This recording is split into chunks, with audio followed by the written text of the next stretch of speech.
నేను జూలైలో వేసుకోవాల్సిన సీడ్స్ గురించి చెప్తాను. జూలై ఎండింగ్ వరకు కూడా మనం ఈ జూలై సీడ్స్ వేసుకోవచ్చు. మోస్ట్ ఇంపార్టెంట్ ఇవన్నీ కూడా నాటు విత్తనాలండి, మన దేశీ విత్తనాలు. హైబ్రిడ్ సీడ్స్ ఏంటంటే మనకి ఓన్లీ వన్ టైం యూజ్ అన్నమాట, మనం లాంగ్ రన్ లో వాడుకోలేము. ఇవి నాటు విత్తనాలు కాబట్టి దీనికి ఒక ప్రాసెస్ ఉంది. చెమ్మకాయ రెడ్ అన్నమాట.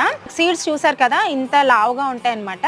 ఇలాంటి సీడ్స్ ని మనం ఒక 5 to 6 అవర్స్ నానబెట్టుకొని ఈవినింగ్ టైంలో సీడ్లింగ్ వేసుకోవాలి. అండ్ ఇంకోటి ఏంటంటే నానబెట్టుకునేటప్పుడు 1:10 రేషియో చొప్పున కౌ యూరిన్ యూజ్ చేస్తే మనకి జర్మినేషన్ రేట్ బాగుంటుంది. అండ్ మనకి చీడపీడల నుంచి కూడా మన సీడ్ అనేది ప్రొటెక్షన్ అన్నమాట. ఆకుకూరలు ఒక 22 వెరైటీస్ ఉన్నాయి మన వెబ్సైట్ లో. జూలైలో మనం ఏమేం సీడ్స్ వేసుకోవచ్చు అనేది నేను ఒక ఫుల్ వీడియో చేశానండి. వీడియో లింక్ నేను డిస్క్రిప్షన్ లో ప్రొవైడ్ చేస్తాను, ఖచ్చితంగా చెక్ చేయండి.